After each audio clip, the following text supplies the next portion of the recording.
32, so I think we'll kick off. Hi there, welcome. I hope you are here for a panel on Are We Entering Westless World? If you're not, you're in the wrong room at LSE. And welcome to those online. I know we've got an audience who've registered and are joining us online, as well as the audience in the room. So my name's Alexander Evans. I'm a professor in practice in public policy at the LSE. I'm a recovering British diplomat. So I suppose I've been part of the West, right? But that's something to reflect on as we go on today. Tonight's hybrid event is hosted by the School of Public Policy at the LSE. For those who don't know us, we're a school of about 340 students who do 2-year Masters in Public Administration or 1-year Masters in Public Policy degrees. We've got students from over 60 countries around the world. And it's a very fizzy operating environment for thinking about both international as well as domestic policy. I'm very pleased to be joined by a stellar panel this evening, who've given up an evening to come and join us. We are joined by Samir Puri, Lindsey Hilsum, and Rohan Mukherjee. I'll properly introduce our speakers shortly, but before I do, I'd like to ask you to put your phones on silent, please. Strangely, that WhatsApp text or the quick alert can sometimes disrupt, particularly if it's accompanied by beeps or buzzes. This event is being recorded and hopefully will be made available as a podcast, subject to no technical difficulties. And I promise, normally in panels, there's a slight risk that you hear a lot from a panel and you don't get a chance to ask questions or offer comments, brief comments yourselves. We will open up to the room and indeed open up online once the panel discussion itself has concluded. If you're online, you can submit your questions via the Q&A feature at the bottom of your screen. Please do include your name and affiliation if you want to. And for those of you here in the theatre, I'll let you know when we open up the floor. Please raise your hands and wait for the stewards with the microphone to reach you, because otherwise we won't capture it in the video and for the podcast. I'll try to get a range of questions from people here.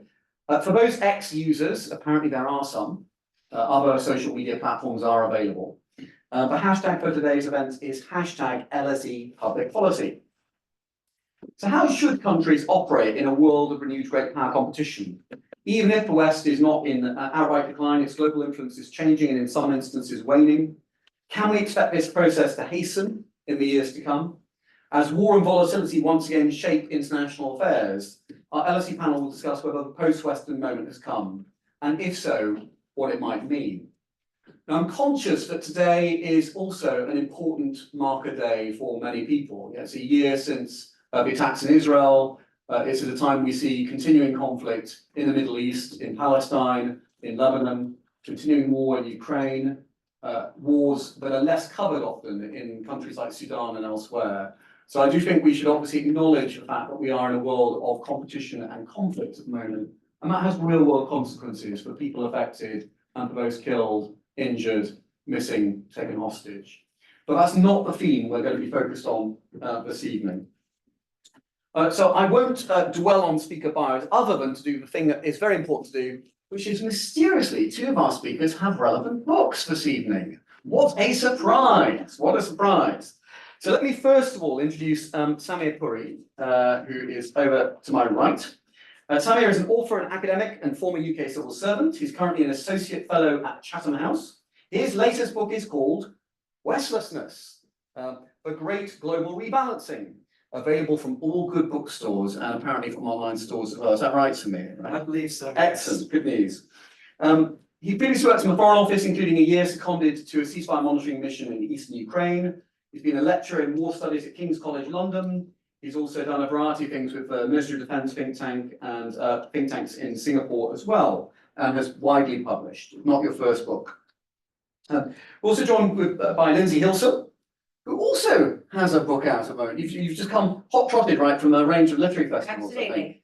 Welcome, welcome. So Lindsey Hilsum, I'm sure needs no introduction, but Lindsey is the international editor of Channel 4 News and the author of I Brought the War With Me, Stories and Poems from the Front Line, here available, with a lovely endorsement from Andrew Motion, I think, on the front cover as well. Lindsey's covered on pretty much every conflict one can think of. Quite a lot of conflict. Are there any ones you haven't done? Oh yeah, there are a few. Yeah. Yes, some have escaped. Yeah, and obviously academic internecine conflict within universities is another, that's the next gig, right? Oh yeah, that one's too vicious for me. So look, she's recently reported on the wars in Gaza and Ukraine and the return of the Taliban in Afghanistan. Many of us will have seen her on our screens, reporting and listening to and engaging with all the different parties in conflicts, and that's such a key ingredient.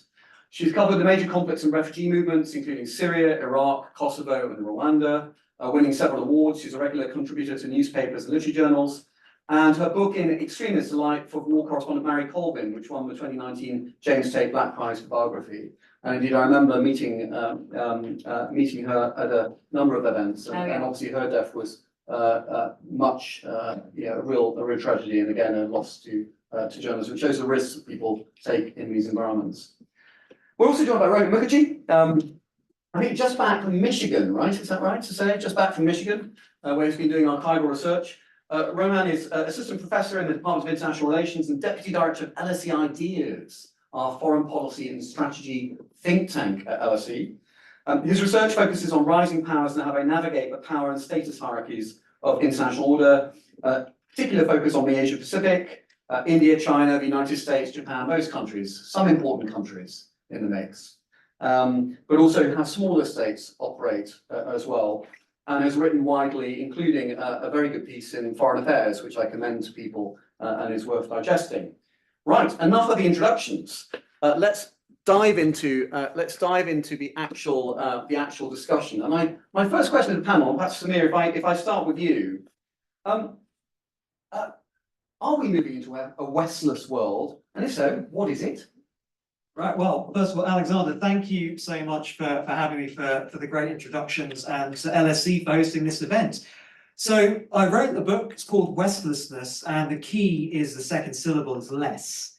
So it's not none of the West, it's not collapse of the West. As I sort of said, I could have put a collapsed Statue of Liberty on the front cover or a blown up Eiffel Tower and said it's the end of the West, but that's not what's happening. What we're actually seeing is a major recalibration of world affairs, kind of tectonic plates under which we all operate, in which outside Western influence, which has been the norm for a couple of centuries, more than a couple of centuries, in different incarnations, is resizing. And I think some of the instability that we're experiencing in the world comes from this moment of change. And the messages I wanted to convey with using the term Westlessness, number one, there's a material readjustment the world is getting used to in terms of the countries that are more powerful, countries that can defy the West, that can match the West. But also that there's an intellectual and cultural rebalancing taking place, because everyone alive today has basically been socialized into a world in which the West is, to use TikTok language, the world's chief influencer. So much of the influence extends from the West, languages, ordering concepts, and other things like this, to a world in which actually influences will be much more plural. So there's a lot of instability in the world that we're obviously all reflecting on, but with the Westlessness concept, it's a bit about the trend lines and the underlying trends that are sort of taking place that are irreversible. That's the other contention. There's no way to grow the West's influence again. I'm not saying people think that it should. That's a question of subjectivity. But ultimately, I think this adjustment is something we're going to be seeing proceed. And I think it's speeding up and becoming much more tangible. It's always been happening. China's been rising for years, but it's becoming much more tangible now. And it leads sometimes to a powerlessness in the West to actually shape events around the world in ways that it thinks those events ought to unfold. Thank you, Samir. Well, Lindsey, a powerless West, I noticed adjustment. We haven't heard the D word. Remember the decline word. But Lindsey, what's your sense? I mean, are we entering into a more Westless world? And if so, what does that mean? Yes, I think we are, and I think I see that as I go around the countries I go to. I feel that there is much less interest in what our governments think. But one of the problems is that our governments, I'm talking about European, British, American governments, don't seem to understand what this means. Boris Johnson, world-beating. We have a world-beating foreign policy. It's a load of nonsense. Who takes much notice of British foreign policy these days? Joe Biden, didn't he want some organization of democracies? And then we see his foreign policy, where he's very, very strong against Russia and has this very controversial policy on Israel, which I think we're going to talk about later. And so people see double standards. And so if there is a decline in the West and in Western influence, I would argue a lot of it is the fault of our leaders. And what about the anachronistic international system? What about the Security Council with the 5 permanent members, which was made after World War II, for a world that no longer exists? And so I think that one of the problems we have, because I agree with your diagnosis of what's going on in the world, but one of the problems is I think that the governments who are Western will not accept their lessness. And that, I think, is one of the difficult problems to come. Thank you, Ronan. What do you think about? I mean, you focus a lot on Asia. Are we looking at adjustment? Are we? Is it sort of? As a 50-year-old man, I think about decline a lot, obviously. But is it about decline and necessarily fall, or is it just about actually a moment in time when we're more conscious of different forms of power and different forms of engagement by other states, particularly in Asia? Thank you. Thanks, Alexander. So first of all, congratulations to both of you on your tremendous achievements. Your book. We're looking forward to yours. Your next book. But also something on this moment, at this moment, to your particular argument.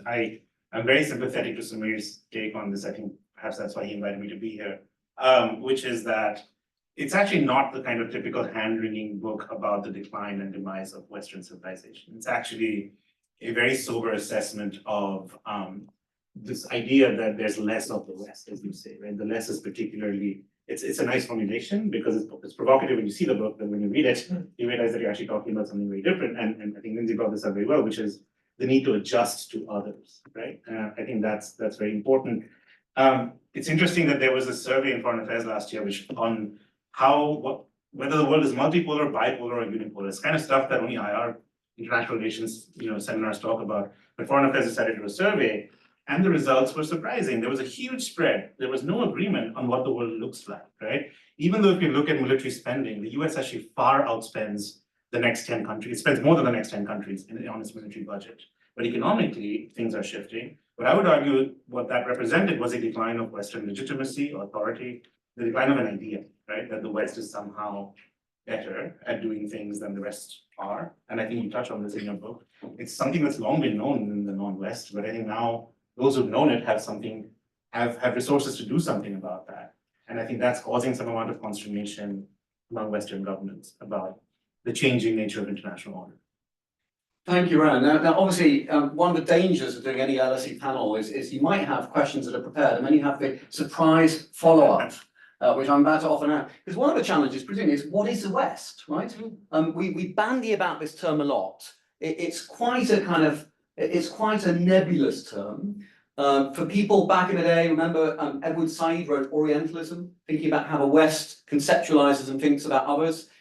Fewer people read, but I think it's a really interesting book, Ian Broomer and Avishai Marglay's book on Occidentalism, which is conceptions of the West. But just very briefly, I mean, who's in the West? Who is the West? Is it just America? Is it others? I mean, Lindsey, who is the West? Well, I guess I have a fairly kind of straightforward definition, which is that it would be America, North America, Western Europe, Australia, New Zealand. But then you have this interesting thing about Eastern Europe, don't you? Because after the fall of the Berlin Wall, Eastern Europe, which had been part of the Soviet bloc, moves pretty much together to the West. And then so I suppose you can define it by where the fault lines are. And the fault line, the big fault line at the moment is Ukraine, isn't it? So Ukraine is there, moving west and being pulled east or forced east by Russia. So that is one way of defining it. But I suppose you can also define it as a state of being.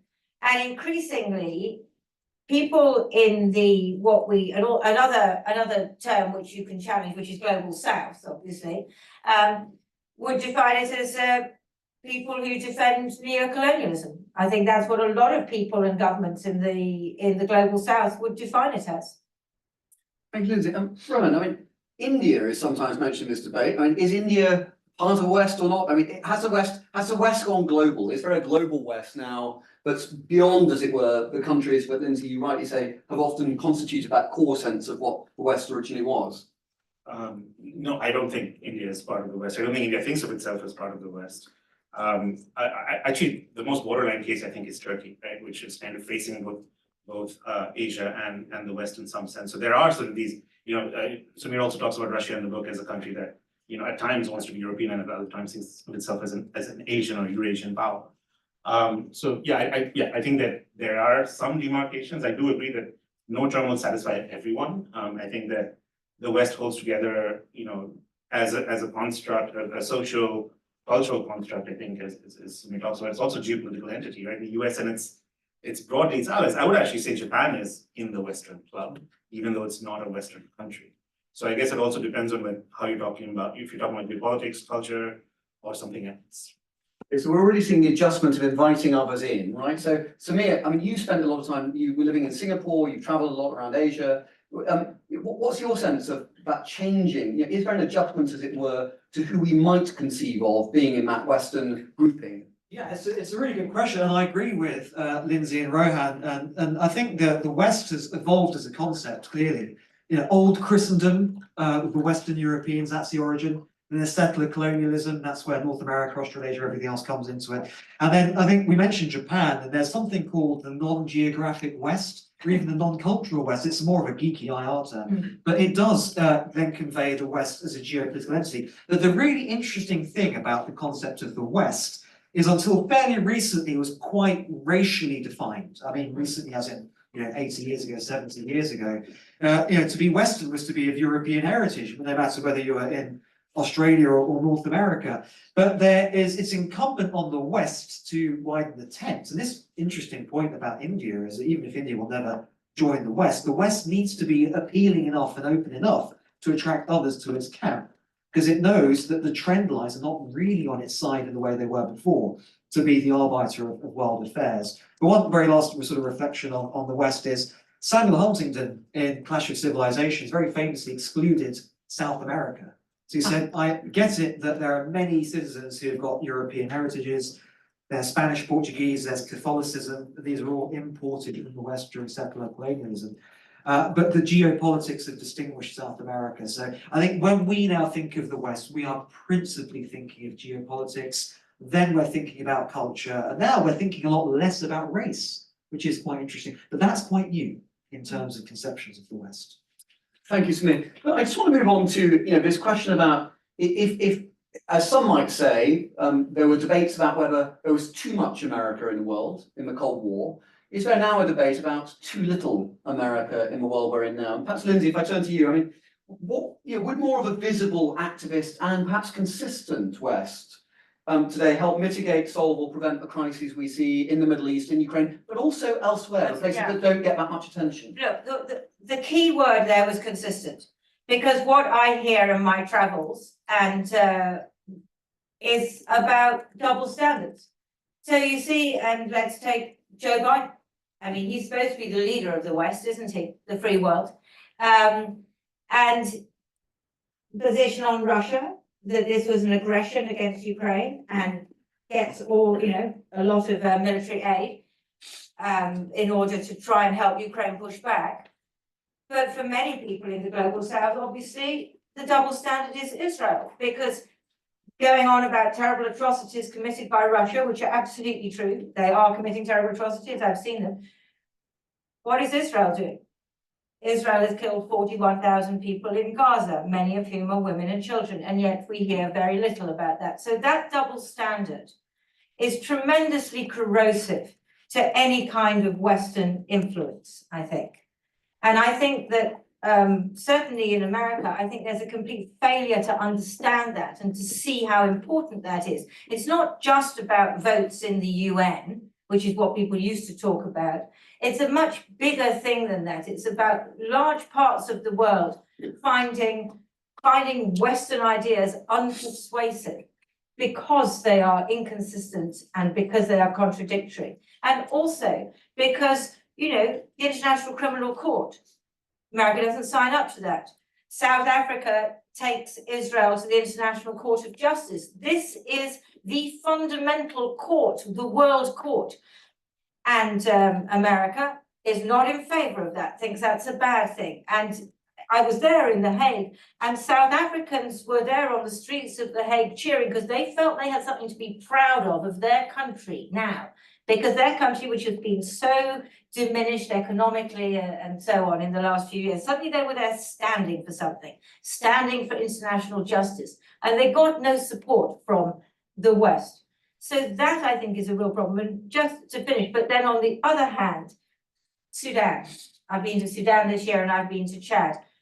Nobody is doing anything serious about getting these two horrible generals to come together and end this futile, ghastly, vile war. And the powers around the UAE, which is supporting the rapid support forces, who is saying anything to the UAE to say that you should not be supporting these maniacs, because they are maniacs, rapists and maniacs. And who is saying to, looking at the other side and saying, who is, Egypt, or who is supporting Burhan? No one. A traditional role which America would have taken is not being taken. And my final example is the Sahel. Now, across the Sahel, where France, once had a huge influence, now you've got a big anti-French, anti-colonial uprisings, which I think are genuine. But in Niger, in Mali, in Burkina Faso, who stepped in? The Russians have stepped in. So I think that the inconsistency is one thing and the absence is another thing. And both of them, I think, are quite damaging.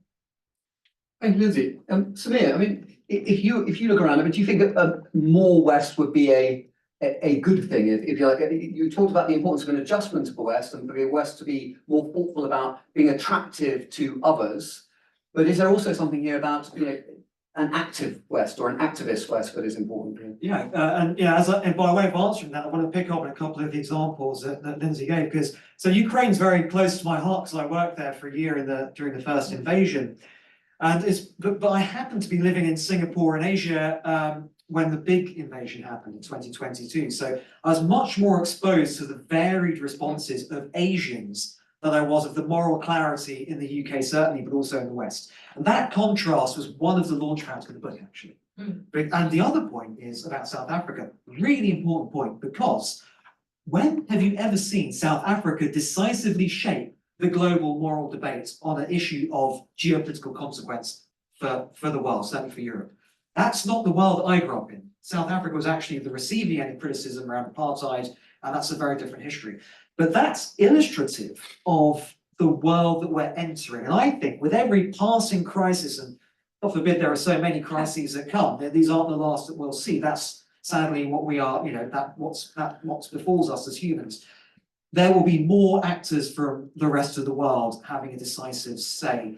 Now, in terms of more of the West, something else I've been really struck by is the powerlessness of Western-led, G7-led specifically, so the non-geographic West, G7-led sanctions. They damaged Russia's economy, but actually compel Russia to stop. And real quick figure on this, I mean, the book doesn't delve into GDP figures and that sort of thing too much, but it's really important to remind ourselves that G7 accounted for 65% of the global economy in the year 2000. That's the year I was going off to be an undergraduate. To me, in my mind, that's not like long ago. It's 20 plus years. But today, it's dropping to about 50%, and it will drop below 50%. That is, in itself, an answer as to why G7-led sanctions can't collapse the Russian economy, because now the West is struggling with this, sort of describing China as sort of material to the invasion, but not quite. They're not giving them guns, but they are giving them engineering tools, microprocessors. Actually, what the West is wrestling with is a fundamental reshaping of the world economy, which is if India, if China, if Indonesia, if Turkey, which is now called Turkey, it shed its Latinized name, again, indicative, symbolic, albeit, of moving away from a very Western stricture, sort of Ataturk's world 100 years ago. You follow Germany and Britain's example if you're modernizing the state. You don't do that now, you have your own civilizational reference points. But the answer to your question, Alexander, is even if the West wanted to do more, it probably can't without meaningful support from non-Western partners in many parts of the world, both in terms of moral legitimacy, but also potentially in terms of power and reach. And that's uncharted territory, I think. And look, part of this pivot was, we have seen a trend line for the United States become much more engaged in Asia, right? That's been a constant theme for the last 20 plus years. fact, there are more US troops deployed in the Indo-Pacific region than there are in Europe, which is a marked change to the late Cold War. Ryan, I mean, what's your sense of like, is more West, would more, a greater Western engagement with the world be welcome? Or is it consistency? Or is it recognizing that sort of the more plural nature of global power, particularly global economic power? Well, so when I also lived in Singapore for 6 years, overlapping with Samir for a while.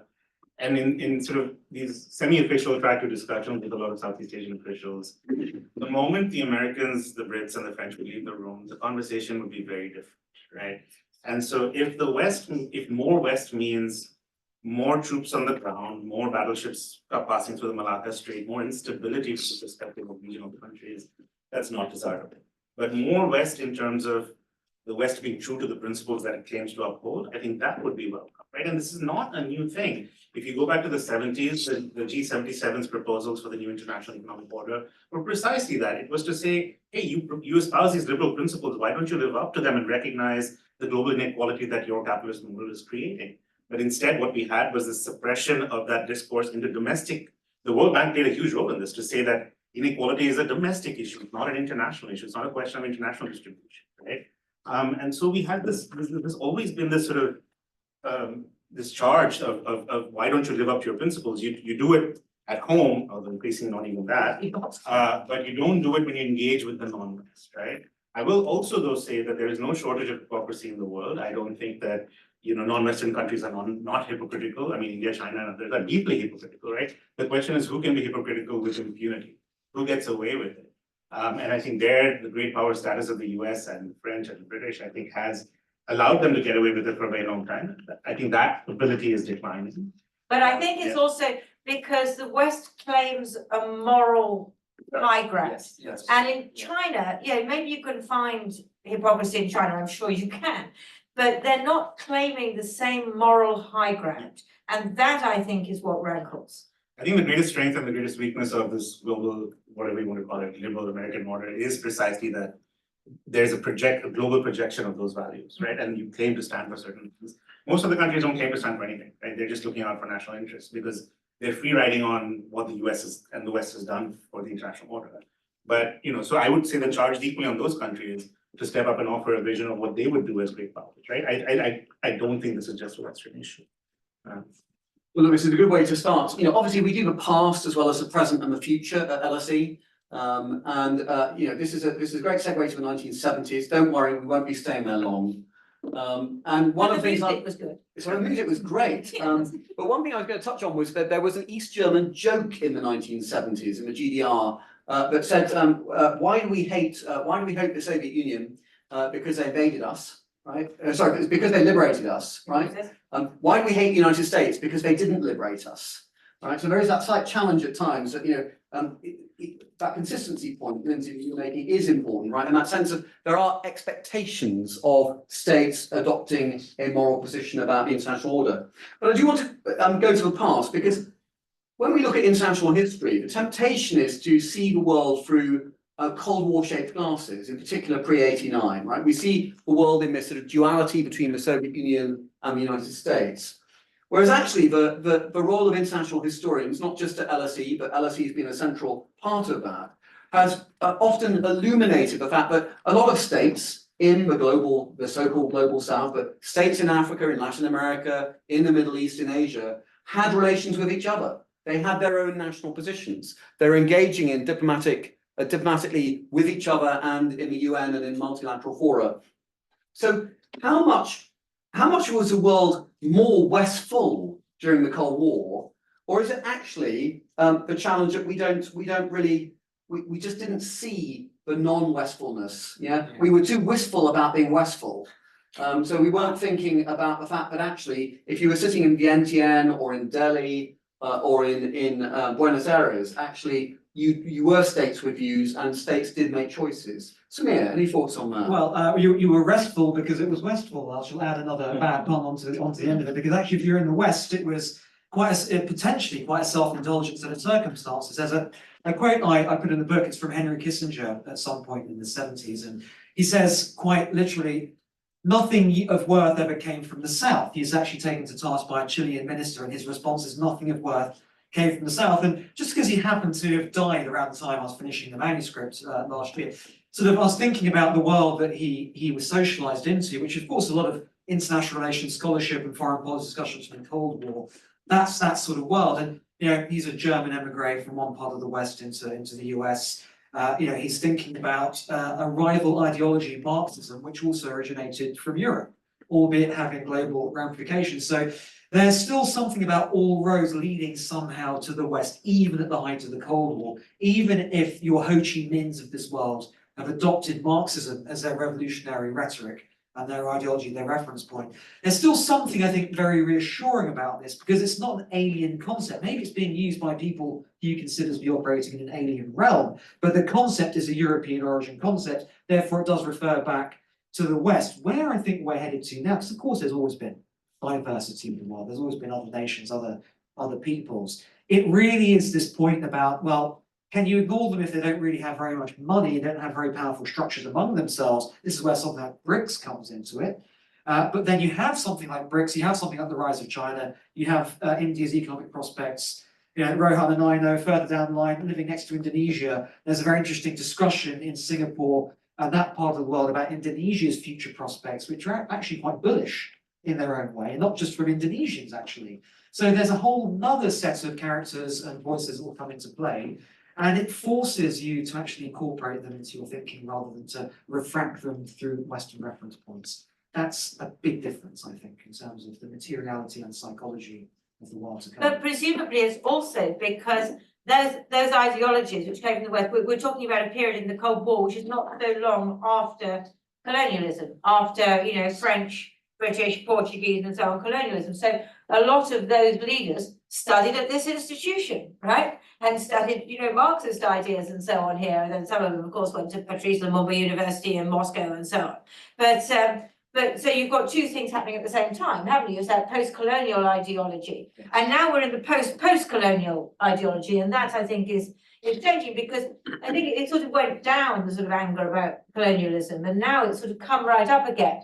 But what's interesting to me is it hasn't come up with regard to Russian post-colonialism, because in my view, and this is a very commonplace view, Russia's aggression in Ukraine it's a war of imperial reconquest. That's quite clear to me, but that all gets done in Slavic studies, not in post-colonial studies, doesn't it? So a lot of people who are reluctant to criticize Russia don't regard it as a war of imperial reconquest in the way that I would, but would be very vociferous about these Western colonial influences in Africa and Asia. Yeah, I was going to I agree, because in Orthodox historiography and some Orthodox ways of teaching in the West, you have World War II as a morality play in some respects. You have the Cold War, which ends with the triumph of the West. And the fact the colonial era unfolded and then ended alongside all of these things is not incorporated. Yes. So the good and bad characters, the right and wrong, the morality play is very different in the West, but of course in the non-West, where countries are 60, 70 years old, sometimes less,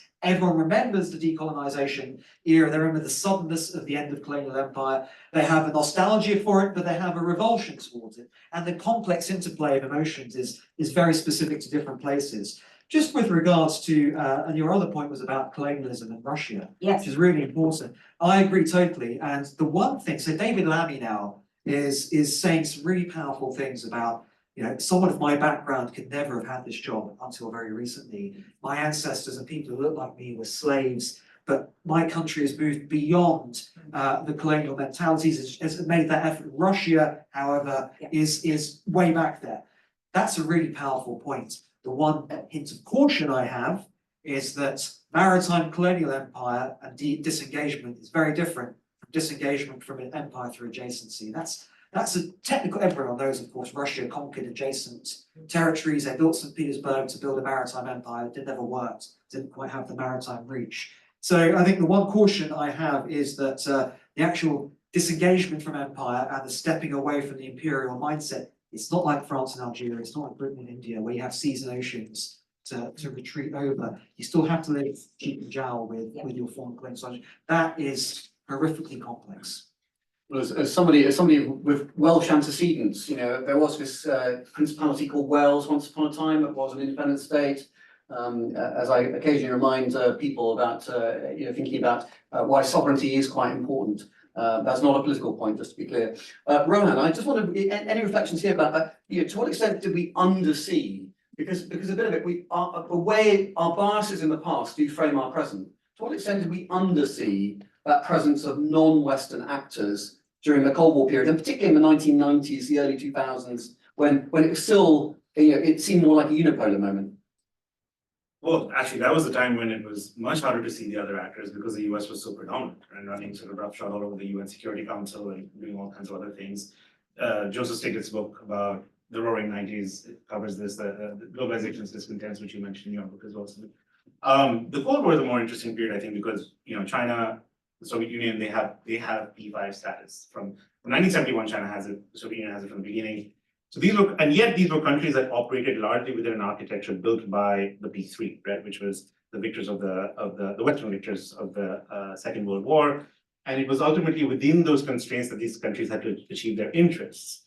I think so in that sense, it was still very much a Westful order, and there was also this sense of, for the rest, right, the smaller nations, the third world as it was known then, the dismissiveness of people like Kissinger is remarkable, right? So I just came back from the Ford Library in Michigan, and I looked at thousands of pages of documents of how I was looking at how the Ford administration dealt with the Philippines, the collapse of democracy in the Philippines and India in the 70s, and it is just playing around with all kinds of things, right? In terms of treating these countries as pawns. Not much agency, at least that was Kissinger's work too, right? Did you have and then the negotiations over UNCLOS that were happening at the same time, right? The law of the sea, just the way Kissinger spoke to the leaders of other countries is remarkable. The transcripts are all there.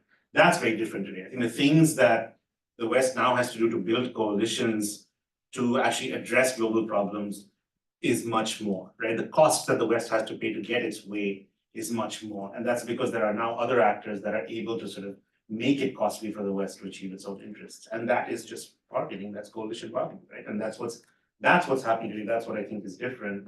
It's remarkable though, just to go back to Lindsey's point, this discussion about colonialism, right, and the dissatisfaction with it, it is still a very Western discussion, right? Which is, it is Western universities that are now talking about, colonialism and its heritage and all of this stuff. In the non-West, people actually see this moment. So when I sit here, it's all doom and gloom, it's all crisis, it's all everything's falling apart.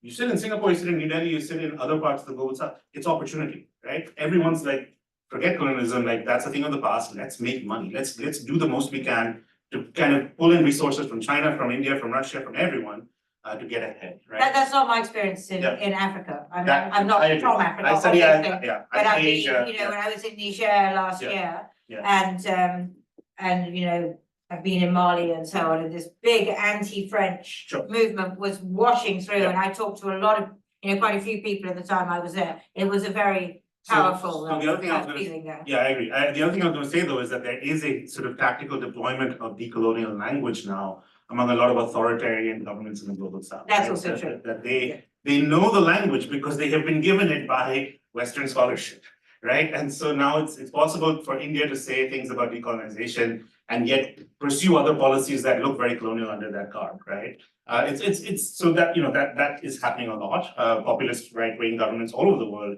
are now appropriating that language. So then, as a researcher, as someone studying this stuff, one has to separate out the rhetoric from the reality. And yeah, I think there's a good discussion to be had there. Well, ambivalence has always been there, hasn't it? I mean, I'm conscious, I think it's almost apocryphal, but a bit of graffiti that allegedly was in Bangladesh in the 70s, that said, Yankee go home, but take me with you, right? That sense of, there was always this ambivalence about relationship with America, American culture, the future. But I suppose one question here, I mean, we are living in a much more volatile world now. Obviously, we're living in a volatile world around climate and a much greater systemic appreciation of the climate crisis and trends. We're also seeing a renewed great power competition and conflict. And it is different to being worried about, as right and proper as it is to be worried about terrorism, the quantum of damage and hurt for interstate war or major intrastate war can produce is much greater than terrorism generally. Are we noticing, and Samir, perhaps coming to you, I mean, are we noticing the nature of this new operating environment we're in more because it is a more volatile and threatening and alarming world that we're living in? Yeah, it is. I mean, there's always war and instability. I totally agree with you that the comparison to the post 9/11 moment in terms of levels of hazard, especially to Western countries, is much higher. No one in 9/11 was talking about returning to conscription or national service, and that's actually been a reference point debate in different European countries. Are we noticing it more? Definitely, because alongside the prevalence and the occurrence of warfare, the threat of other wars in South China Sea, real policy choices for the US, would they involve themselves? Japan, the UK, Australia, would they involve themselves in responding to Taiwan contingency if it actually became militarized? Alongside all of that, further west is also, there's a degree of status anxiety, I think, that's amplifying the level of concern. And I think that status anxiety is references a lot of what we're talking about here, is it's going from being the sort of the center of the world to the world breaking out to multiple different solar systems. And that makes you feel very differently about the instability that you're facing, because it potentially means you might feel a little more powerlessness around it. I'll give you one very clear example that we all know very well, is how the forever wars debate has captured the American imagination at a very popular level, partly because there are so many Afghan and Iraq veterans, one of whom is running to be vice president, in fact.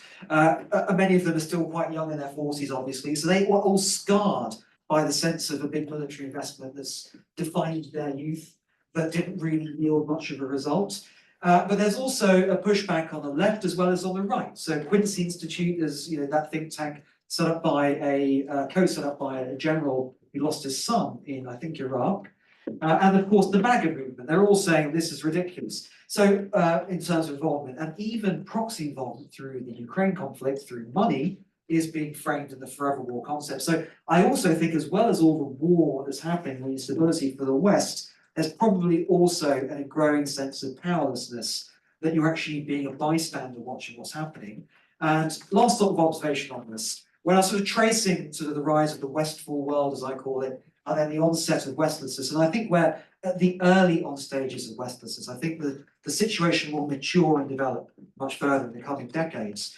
When you see that, you can actually very clearly see that the West has gone from a more expansionist mindset, and I include the 9/11 concepts, which were Iraq and Afghanistan, bringing your society, your system to those societies, to a defensive one, which is the defense of democracy, as you mentioned, that short-lived idea, the D10, I think it was, but also Israel, Taiwan, Ukraine, very different countries, but the job of the West is to safeguard and defend them, because we have an affinity with them for very, very different reasons in each case. So actually the West is now in a more defensive mindset as this era of greater geopolitical instability comes about, more conflict becomes evident. Lindsey, any reflections on this? Well, it's also about communication, isn't it? It's about social media. I mean, in my job where I go from story to story, and sometimes I go from conflict to conflict, which I've done for many years. I feel a bit like a faithless lover, I go from one to the next. And yet the previous one is now always messaging me, when are you coming back to Afghanistan? Do you not care about the women of Afghanistan any longer? And then I get one saying, come to Mali, what's happening here is really bad, we need you to report it. And then from Niger, well, the person I work with in Niger, it's so dangerous to be a journalist now, that he's gone into the livestock business, and I've actually invested in 8 goats in northern Niger. They're pregnant, so I'm going to have more goats soon. I'm going to have kids. But I'm getting all these messages all the time. This is probably the longest I've been on WhatsApp or Twitter in months, sitting here, because I left my phone over there. And that's not just me, is it? That's everyone. And so that sense of everything crowding in on us, and everything going on, and everything being a crisis and a calamity, I think maybe I get it more than most because of the waters I swim in, but I think we all get it, don't we? And sometimes I do wonder if it really is all objectively so much worse and so much more of a crisis, or if it's just that we know so much more about it. I don't know, what do you think? Yeah, it's actually a really good, I agree. I mean, there's so much more reporting, there's so much more ground level reporting, just people posting stuff on social media. We're constantly living in that information fog, and it's so hard to sort of tell what's going on. I do think that the Cold War, if we think back, there's this false sense of so Western international relations scholarship has convinced us that it was a stable period because it was bipolar. But in fact, it was deeply unstable, because after détente, the conflict moved into the third world, right? And that's where the Soviets and the Americans were competing, destroyed and killed thousands of lives and property and people and so on. So it was actually a deeply destabilizing and horrible conflict for the rest of the world, but not for the superpowers or their allies. And so in some sense, the world then was pretty bad. And the 70s were actually not a great time, right? Oil crises and whatnot were happening everywhere. And so to me, like I'm cautious about thinking of today's period as particularly restless, and then identifying that as part of Westlessness, right? I do think that what we're seeing today, however, is a greater recognition of the role of the West in historically contributing to the restlessness that we are witnessing, right? And I think of climate change and narratives around climate change in the global south on this issue, which is the common but differentiated responsibilities argument, which is that why aren't we taking into account the global north's role in producing historically the most amount of emissions, even though China today is the largest emitter, right? Thankfully, we've moved on from that position because it doesn't help anyone. We're now on voluntary commitments and things are actually allegedly going better. But I do think that it carries with it this certain understanding that we are now coming to terms with what US and European hegemony has meant in the international system for decades. And therefore today's conflicts and today's issues are not new, and they have historical roots, right? And I'm not making some kind of argument for ancient hatreds and all that nonsense, but there are clear geopolitical things that both the Soviet Union, which is very culpable here, and the United States did in the Cold War that empowered certain factions back then, which have historical effects over time.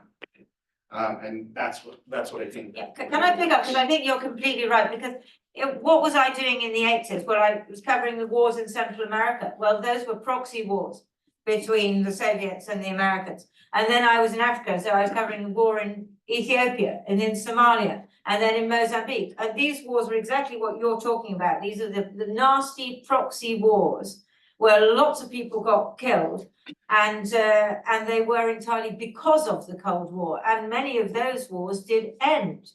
But then, of course, we then went into Yugoslavia, and then we came, to the wars where the internal problems and tensions in different societies came up into war, whereas before it had all been through the lens of the Cold War.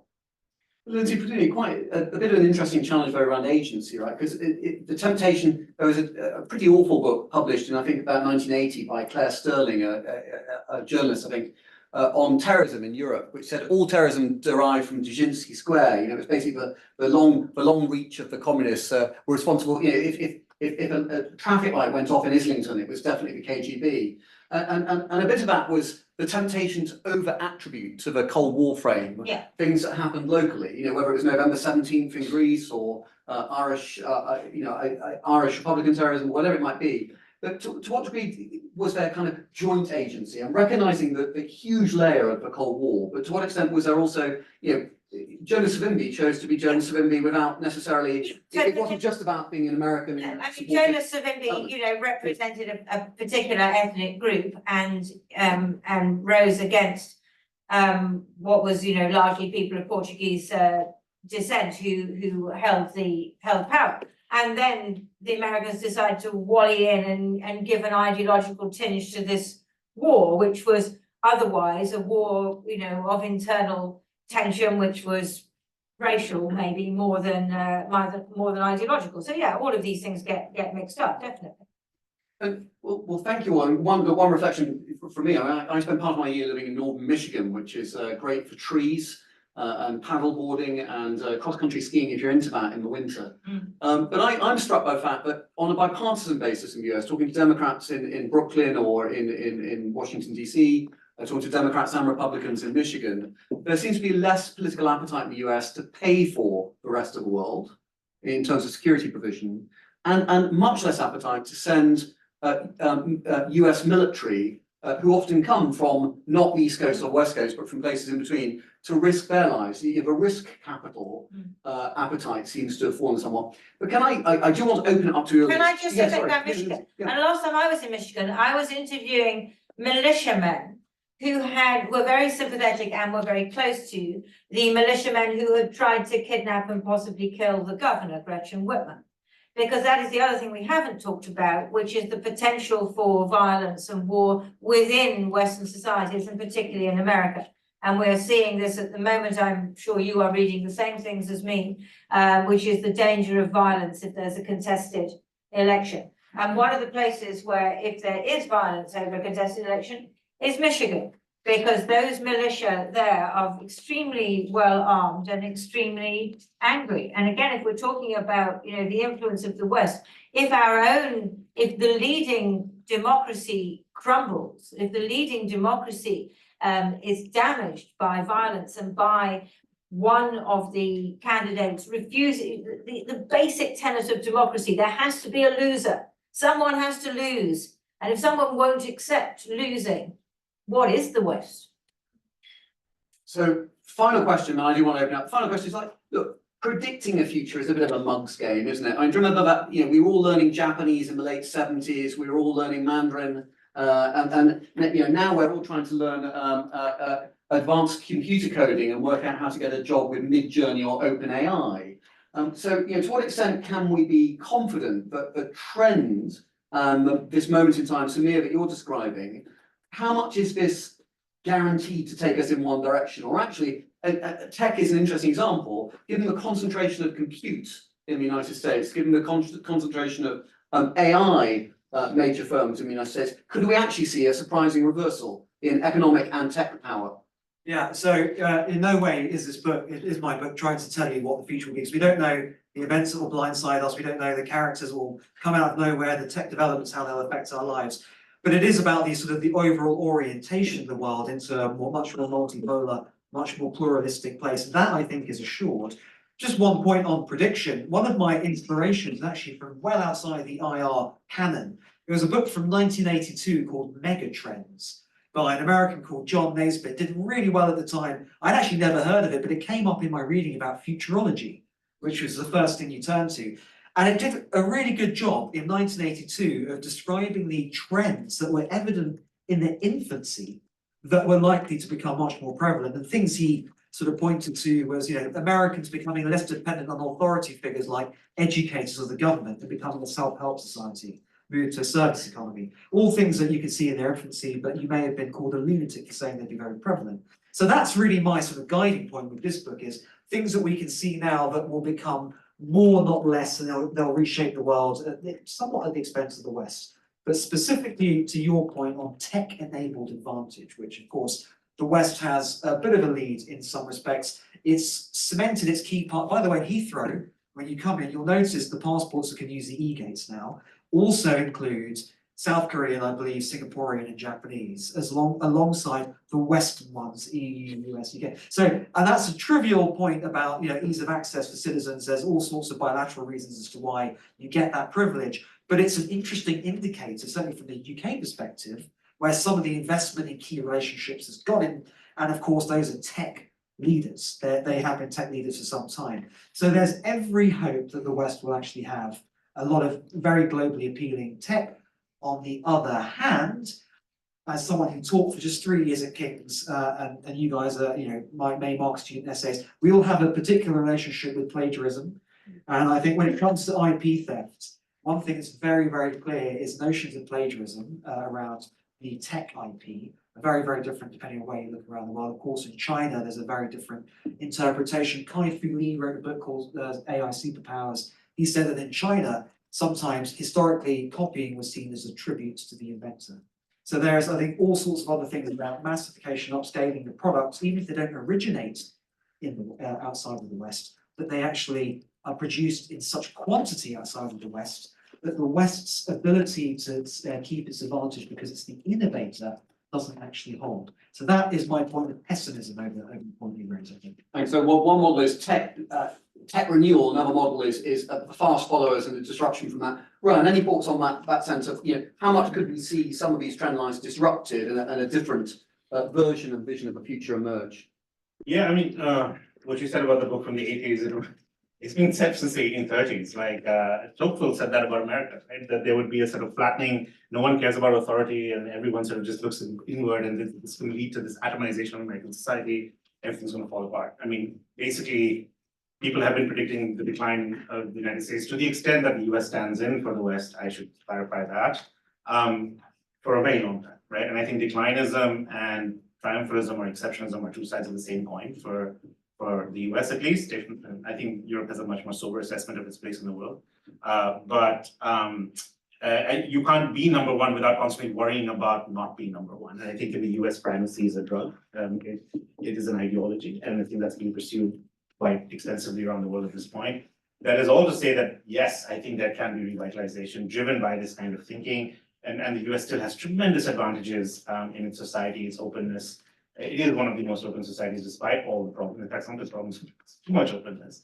And so I would think that those predictions may well be confounded, right? So the Japan issue, China may be the Japan of the 80s in some sense. Having said that, I am convinced by Samir's point about trend lines, right? That no matter with 10 years from now, whether we're living in a world of a revitalized West where everything's going great, global Britain is global again, and all of that stuff, there will still be a much larger section of the global population and economy that is non-Western, relatively speaking. And I think the West has to come to terms with that and learn how to share and readjust power. There is no plan for that, as far as I can tell. The plan is beat China, right? Not a great plan, because the more you try to do that, the more you will push other countries away from you. So. Lindsay, any predictions for the future? What do you reckon? No, I mean, who was it who said the history is one damn thing after another? You know, it's like that, isn't it? Was it? Yeah, I think. Yeah. But you know, for all I know tonight, Israel's going to carry out a major attack on Iran, and for all I know, that they will kill the supreme leader. I don't think they will, but they might. And I don't know whether the Iranian government and their system will survive this or not. And if it doesn't, you know, it would be like Iraq. You know, you cannot predict what would happen. There's any number of consequences of things that we don't know whether they're going to happen or not. And so I see a lot of potential for disruption, volatility, violence, but I'm certainly not predicting it because I just don't know. Well, so you heard it here first, trend lines versus radical uncertainty. We can offer you some certainty now because we're going to actually turn to questions and answers. So can I invite questions perhaps from in the room first, and then we will go online. I think, sir, I saw your hand come up first. Can you just wait for the microphone to get to you? And I will get around the room, it's all right. Ideally, can I ask that habitual LSE plea for questions rather than disguised speeches at the UN General Assembly?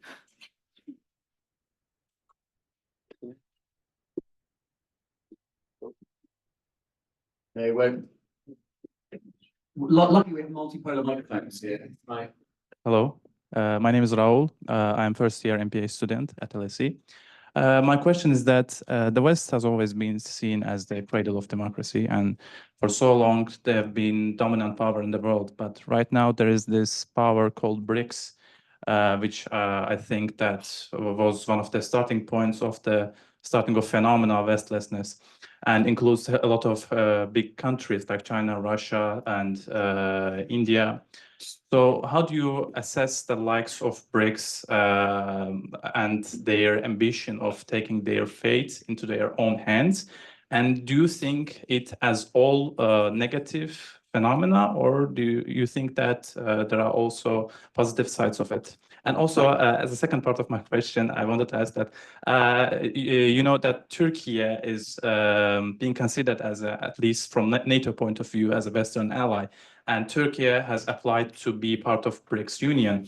And also Azerbaijan also applied to be the part of BRICS Union, which I consider Azerbaijan as the Western ally in the Caspian region.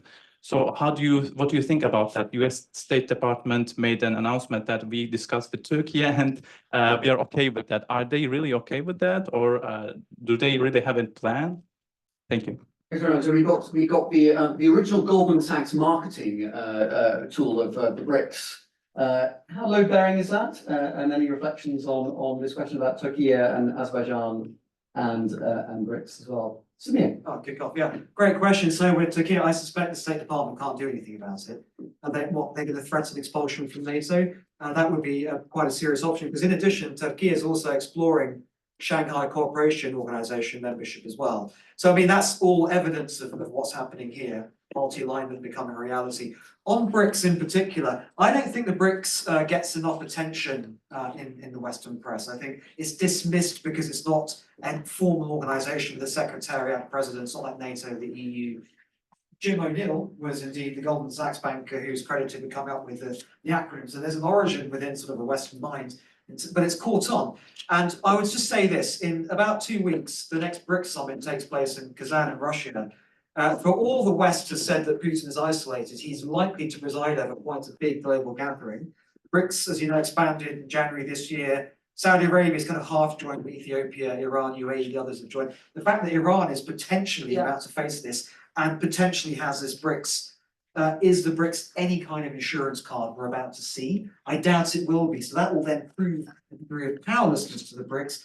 But to my reading, the real symbolism of BRICS and the real importance now is to normalise powerful groupings of non-Western countries meeting to discuss their own agendas. And it's so far from the Bandung conference, in Indonesia back in the 50s, which I also referenced, from Bandung to BRICS, you are actually also just talking about the evolution writ large of groupings of non-Western countries gathering among themselves with no Western involvement to decide their position on global issues.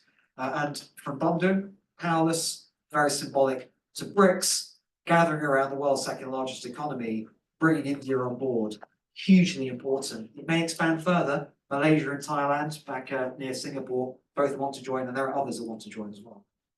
Lindsey, BRICS, is it a thing? Does it feature in your world around? If we're thinking also about geopolitics and conflict as well as economics, is BRICS a geopolitical actor? No, not at the moment. BRICS is certainly has until now been much more of an economic actor than a geopolitical actor. And you also have the Shanghai Cooperation Organization, which is China and Russia work on it. And I think one of the problems is you've got a number of these different groupings now, and I don't know whether whether you've got too many or whether they need to sort of pull back into one or so on. But as yet, we don't bother to report on BRICS because it's boring, and I don't do boring, and it's not. You don't see it having an impact in changing things. We don't report on the UN for exactly the same reason.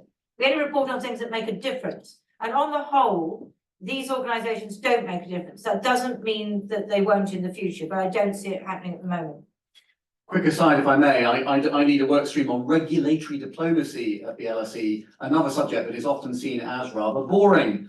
But in some ways, if you think about the tech conflict that is emerging, tech competition, actually regulatory diplomacy is super boring. The standards debate, for example, but it could actually be quite low bearing. So sometimes there's a subterranean complex here that could be more low bearing than we think. But Rohan, I'm a TV journalist. You can't expect me to have that kind of attention to that.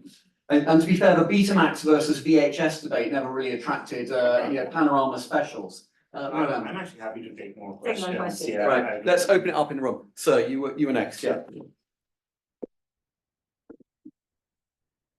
Thank you, and fantastic panel discussion as well, guys. Thank you so much. My name's Akra. I'm an environmental economics student. I'm here purely out of interest. And my questions primarily for Samir, but Rohan and Lindsey, please feel free to weigh in as well. I wanted to ask you about cultural identity, patriotism, and what it means to be someone from the West or someone from America, to be American, British, Australian, and how that has changed and has undergone this rapid transformation through, I think, a lot of the periods that we've been discussing. And I just wanted to get your reflections on how that has influenced or accelerated or interacted with the trends that all three of you have been discussing throughout today. Thanks. Samir, that's a fantastic question. As I say in the book, I do actually spend quite a bit of time on the issue of identity and culture. So I think it's so important to juxtapose the hard questions of economics and war. So I've got two observations for you. One is definitely in the open Western, and Rohan's point about America's openness is it should never be forgotten. There's been a delinking of racial identity and Western identity. That's been a pained journey. Anyone who knows anything about the civil rights movement in America or racism in Britain in the 70s will know this. My family's heritage is in this country from the 70s onwards has kind of lived the successive stages.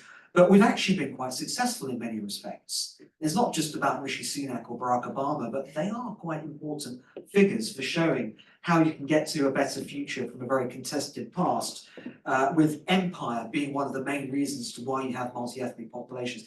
I've been to Australia for the first time last month, and they, against my expectations, have also come quite far in understanding the multi-ethnic composition, growing multi-ethnic composition of their own population. So that's the one side of it.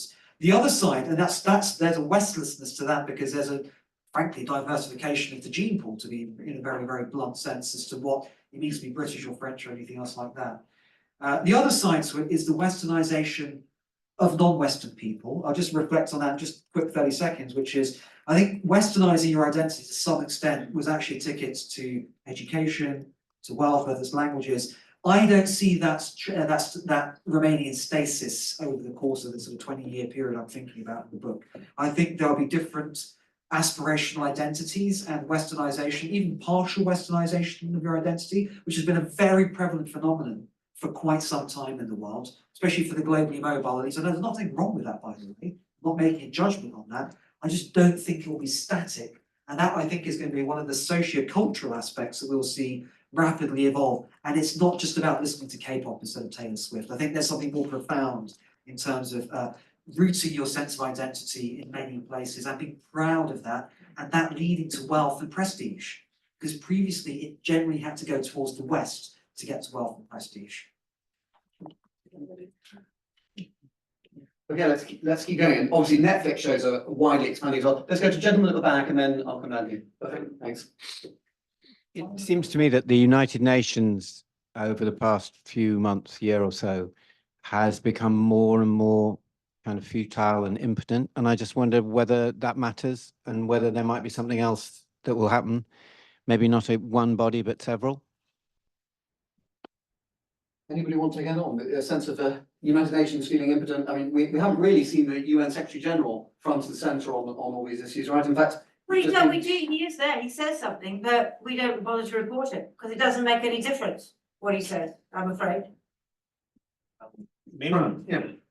There's something deeper here about how all of this is structured, right? Which is there's an awkward combination of sovereign equality and great power privilege in the international system. The system only works when its guarantors, the P5, want it to work, right? The UN Security Council works when one of its members is not egregiously trying to undermine it. And I think that's as true of the US invasion of Iraq, as it is of the Russian invasion of Ukraine, as it is of the US position on what's happening in Gaza, right? So in some sense, the system is geared for these 5 police people to police the rest of the world, but not themselves. That is just the awkward reality of the world we live in. And so in a way, it's asking of the UNSC what it's not capable of doing, right? If you actually look at peacekeeping operations around the world, there is statistical evidence on this. Paige Portman and the people at Columbia University have worked on this. Statistically, UN peacekeeping is actually associated with better outcomes on the ground, which surprised me when I read it, because we always think of the glaring failures in places like Rwanda, inaction, omission, or in Syria and other places. But where peacekeepers do go, there is actually a demonstrable sort of reduction in conflict. But that is what the UN was meant to do. It's not actually, doesn't work when it's the P5 are trying to destroy it or undermine it. Okay, let's come down here, and then I'm glad we got a woman raising her hand. Mary Arlen, is this something, but we'll go there and I then we'll begin go to across. wonder whether women at the LSE don't ask questions. They definitely do. We'll guarantee, but let's go there and then we'll come across. Thank you for a very interesting conversation. My name is Sachin. I'm originally from India, but I worked in finance in Hong Kong and Singapore for the last 10 years. So I'd very much agree with everything that you outlined, and that in the last 10 to 15 years, whether it's India, Hong Kong, other parts of China, I've seen a massive reduction in the amount of deference towards the West.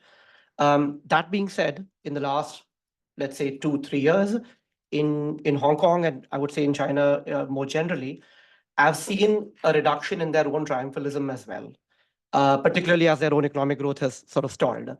And at least when I speak to the business community over there, I seem to hear that China needs to be more inward-looking going forward, fix deep-seated issues at home before once again focusing attention overseas. So to what extent would you agree with this assertion? And if yes, what impact does it have on sort of the reducing power of the West? I'll start if that's okay. Great point, very good observations. And I had great fun with the Economist's assertion of peak China. Do you remember this? Correct. And of course, everyone knows, the rationale about the demographic implosion in China. That it's not going to have double-digit growth, all the rest of it.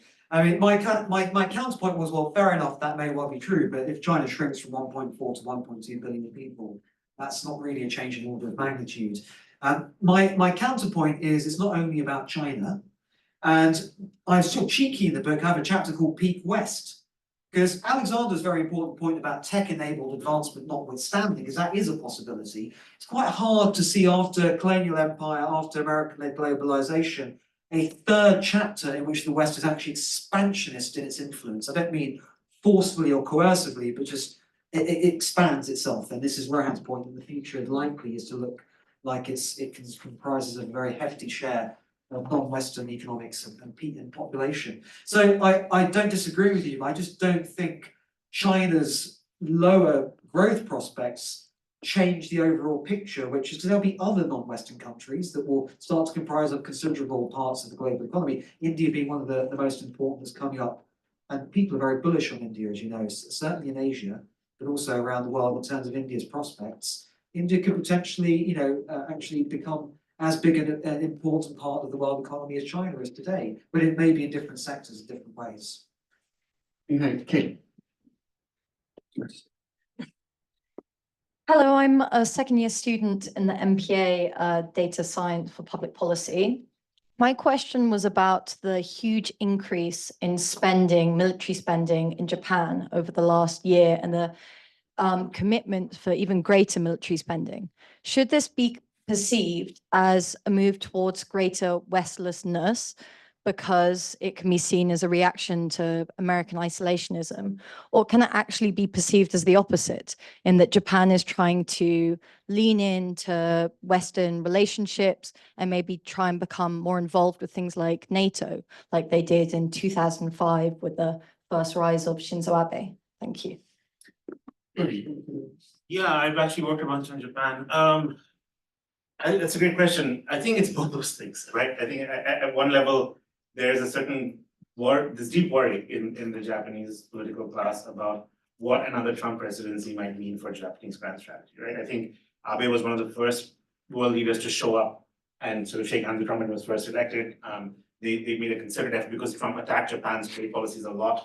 On the campaign trail, they made a concerted effort to kind of placate him. So some of that is also like Japan should pay more for its security, which was Trump's mantra. I will say, like, a lot of very serious people in the US have been saying that for a very long time. It's just that Trump came along and made it a political slogan, and that became a thing, right? So in some sense, Japan is doing perhaps what it ought to have done a long time, right? So there's that, right? But on the other hand, it is coupled with what Japan is saying about having a NATO representative in Japan, what it's saying about being more intertwined with its Western allies, its participation in the sanctions against Russia, all of that suggests that it's still very deeply committed to the West in that sense. So I think it's both. Right?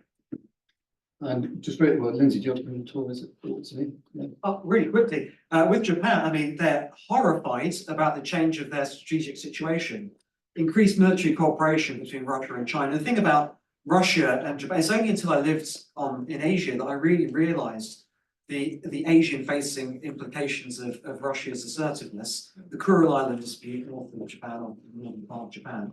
But you add North Korea in the mix, and Japan has probably got the bleakest strategic outlook that it's had, that certainly in my lifetime. And the other final point on Japan is its demography projections are some of the worst. As a totally irrelevant aside, I was on holiday there with my then one-year-old child. It's really hard to buy babies' nappies in supermarkets in Japan. And I've actually heard that they stopped manufacturing nappies for some of the countries. They make adult diapers instead because the birth rate is now so low. So there's a serious point about this, but that's how you spot, by the way, a demographic trend in a supermarket, anecdotally. But the two major US allies of Asia, South Korea and Japan, where American forces are garrisoned in numbers, they'll be the vital first responders to a war, hypothetical, in Taiwan. South Korea and Japan have got two of the worst demographic outlooks in the developed world, but in the world. And I wonder actually about the long-term health of the strength of America's positioning in Asia, just because of the demographies of those two countries, not only because of that, but just it adds a different, I think, perspective thinking across the next 20 years. Of course, an interesting loading on defence budgets. We heard Radek Sikorski was in the UK in the summer talking about Poland's lift to 4% of defence expenditure. We've just heard, of course, the Russians announce their defence expenditure for next year. It's worth remembering that in 1933, Britain had defence expenditure that was probably double what it is today, if not more than double today, despite massive unemployment, despite it being in the middle of the Great Depression. So a little bit of it is how do we reconfigure to a world of much greater defence expenditure, whether we want that or not. But remembering that's going to happen in a world where we're also seeing much greater social expenditure. So we have welfare states in many advanced economies, and we have a much more long-lived population in advanced economies. So how do you then do that balance between pension and health and social expenditure and defence expenditure? And what's the loading that that can take in terms of political consent from folk at home? Now I have got a question online, I think, so I'm just going to come over to the online question. I have a few. Excellent. Let's take 2 of the online questions, if that's all right. Okay, first question is from Vijay Shrao. Sorry if I mispronounced that. As Henry Kissinger said about the Iran-Iraq war, it's a shame that both sides can't lose. Do we live in that world now? That's the first one. The second, should I read the second? Let's pause and take that. So it's a shame that both sides can't lose. Any reflections on that? I mean, this is It's certainly my view on Sudan, but not, I would say, on the wider thing. I don't think it's a zero-sum game in the rise of the rest, or the restlessness of what we're calling it. Thank you. It's not quite my view on the US election. I hope both sides lose, but I think in terms of the world, I don't see it as like a two-horse race. And I think the danger is we become so focused on US-China competition when we're thinking about the two major players, that we actually lose the plot. Because most of humanity doesn't live in these two countries, even if the large share does. So I don't think it's a winner-takes-all, first past the post, or both sides lose. I think that the dominant question is of sharing. It's very hard to mention this as well. And actually that is the challenge, is how to share, but also share in the actual global governance requirements and the things that we need to do collectively to respond to global problems. But it's also, you in the book, you talk about the middle powers, don't you, as well? Turkey, Brazil, and so on. I mean, that's really a very significant part of it, isn't it? Absolutely, and so we actually need to include lots of middle-sized countries, and we don't really have a mental framework for solutions that involve. We have frameworks for Western leadership, and we have frameworks for bipolar competition, but like quite an awkward composite piece where you've got multiplicities of actors. Which is where your question on BRICS maybe comes in. Well, there has been a lift of overlapping minilateralism, but Rowan, any thoughts on that? Because you've looked at these sort of minilateral groupings or like-minded groupings as well. Well, I mean, I think we are in that different world where I think among the rest, some have pulled ahead, and I think they are more able to pull their weight now in global affairs, and that's what BRICS represents to some extent. And so, frankly, the question then is, do these actors speak for the rest? And I don't. So there's like almost a 3-tiered system now, which is, if you don't, I forget.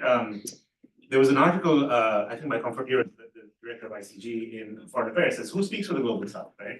Why is it India? Why do we think that India speaks for the global south? Why does China speak for the global south? They're not actually, they don't care so much about what's going on in Africa, for that matter, right? They're actually deeply involved in competition to exploit resources in Africa, just as European countries were doing in the 19th century. So in some sense, that is the new reality, which is the new actors that have pulled ahead of the G77 or Third World, or whatever you want to call it, are now kind of finding their own place and doing very similar things. And so one has to adjust to that world first and hold those countries also to account, instead of giving them a free pass for not being Western. Let's go to the next question. Question from Kanan Farazi, LSE alumnus from Baku. Do you think that the rise of non-state actors, such as multinational corporations like Apple and global tech companies like Google, or other NGOs and international organizations, is undermining traditional state power, especially that of Western states? How does this shift influence the international balance of power? Okay, so less Western and less sovereign. Any reflections? Well, Lindsay, you see conflicts. I mean, sovereign states are still pretty dominant in the world, aren't they? And non-state actors. And non-state actors, but it's still a really important point, because Elon Musk, right? Elon Musk provided Starlink, his satellite system, to the Ukrainian army. That was tremendously important. And now there he is dancing on stage with Donald Trump, who certainly the Ukrainian government fears will sell them out to the Russians. And so we see him playing this giant-sized role. Nobody elected him, did they? And yet, yes, and I mean, all governments are grappling with this issue of the power of the tech companies, aren't they? So and how we deal with them and what legitimacy they have. And so on. So yeah, I think it's an unanswerable question, and it's a question that sovereign governments are grappling with, isn't it? Yeah, absolutely. I agree very much. And I am a big fan of seeing big companies in the view of being national champions, even if they're not, you don't have to be Gazprom, I think, to be heavily associated with a particular country, a particular part of the world. So obviously the extent to which Apple develops massive market share, that Meta develops massive market share, that is very good for America, sometimes indirectly, because these tech platforms, these products center back to America. But having said all of that, I agree totally with Lindsey's point, which is it does make the interplay of events quite anarchic. Yeah. Because who holds these companies to account? Yeah. At the moment, nobody's holding them to account, and our government is, one amongst many which is grappling with that, and at the moment is failing. So just a caveat to that, I think, yes, America is hyper-capitalist, and that's always been a problem. I think the EU is actually very different on this. The EU is willing to actually exercise collective state power to achieve certain values, whatever. However, you may disagree with those values, but the point is that they actually arrested Pavel Durov, the founder of Telegram, right, and the owner of Telegram, because of the kind of content that Telegram was allowing to be posted on Telegram. And so I think when states come together in these collectives, they can actually exercise power against these market actors. Elon Musk, until he moves to Mars, is still regulatable, right? Is that a word? He used to teach regulatory diplomacy. The point is, there is a jurisdiction in which he must operate, right? And if he crosses those lines, the government, if it chooses, can actually take action against him. You can't regulate the Bank of Mars, but you can regulate his assets in other places on Earth. So yeah, but I'm still using Telegram to find out Yeah, what absolutely. what the Russians are doing, No, because that's where I follow all my sure. my Russian militia links. I would also offer a sort of cautionary note. I think before I do that, I have to say part of my research receives support from Microsoft, and I have worked with other technology firms. However, I'm going to say something not representing any of those shops, but just to say, actually, I think sovereign states, in the alien versus predator between a sovereign state and a tech company, sovereign states win. Let me rephrase that, big sovereign states win. If you're a small state, you may struggle a bit more in your relationship. But I think it certainly does add to the volatility, right? The sort of, and it's back to the fact Rohan was saying earlier, we can peer into conflicts now through social media in a way that we fundamentally couldn't unless you subscribe to specialist magazines, sort of Africa magazines in the 1980s or something. You wouldn't know what was going on in Chad or Niger. You wouldn't know what was happening in Tajikistan, etc. But now you do have, if you like, relatively unmediated access, other than being mediated through these tech firms. Let's come back into the room. We've got time for only one more question in the room. Anybody like to ask a final question in the room? Hand going up there, right? I thought it was. I certainly support your view that we are moving to a valueless West. And as part of that, as we see massive increases in migration around the world as a result of climate change, I think that's going to be impacting liberal democracy in Europe dramatically. And what's your view on the need for center-left, center-right parties to be shifting farther to the right on immigration, simply to put off the extreme right from gaining power and then putting in place even a worse regime for migration? Any views on that? Handling that difficult issue of migration in what is, let's face it, we are now living in a less open world. The openness by default is not the operating principle. Any reflections on that? To me. I mean, I'll be honest with you, in my book, I'm less focused, I think, on Western domestic policy responses. The one observation I do have, though, is when you sort of look at the rise of the West over time, the West rose through mass immigration of people leaving the West, whereas Irish or Italians or others settling elsewhere in very, very large numbers.